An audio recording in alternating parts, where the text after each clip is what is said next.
নমস্কাৰ কৃষক বন্ধুসকল, অন্য এটা ভিডিঅ'লৈ আপোনালোকক স্বাগতম জনাইছোঁ। আজি আপোনালোকক দেখুৱাইছোঁ চকলেটৰ কিছু সমস্যা। আগৰ ভিডিঅ'ত আপোনালোকক চকলেটৰ ফলনৰ সম্পৰ্কে কিছু দেখুৱাইছিলোঁ, কিন্তু আজি আপোনালোকক দেখুৱাম মোৰ সৰুকৈ পাতি থোৱা বাগানৰ সমস্যাৰ বিষয়ে। মোৰ এনেকুৱা সমস্যা হৈছে, মোৰ বাগানখনত ডাল বৰি ফল লাগিছে, কিন্তু ফল আপোনাৰ পুৰত হ'বলৈ পোৱা নাই। মাজতে শুকাই কিছুমান শুকাই গৈ কিছুমান হালধীয়া হৈ নিজে নিজে পৰি গৈছে। এই বিষয়ে মই কিছু জ্ঞাতও নহওঁ, কিয়নো আগৰ পৰা মই এই বাগানখন কৰি পোৱা নাই, নতুনকৈ লগোৱা বাগান। যাতে সদাশয় ব্যক্তিয়ে কোনোবা জনা বুজা খেতিয়কে যদি এই বেমাৰটোৰ বিষয়ে জানে,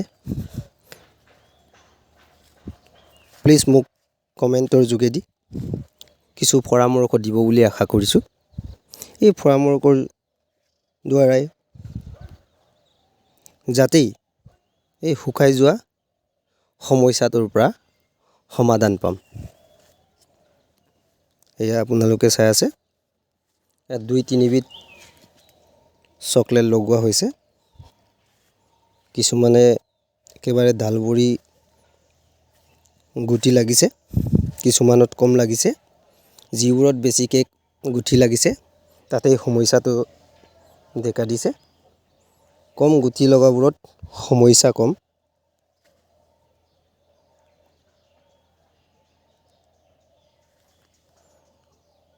ইয়াকে আপোনালোকক দেখুৱালোঁ।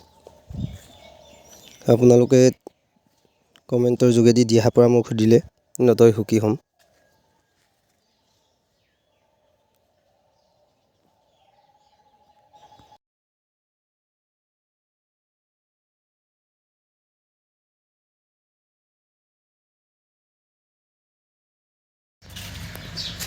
এইজোপা আকৌ এনেকুৱাকৈ লাগিছে, দেখিছে আপোনালোকে,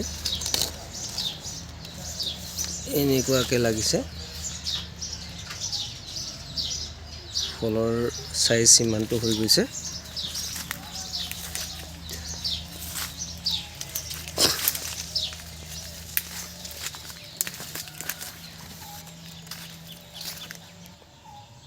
কিন্তু চাওক,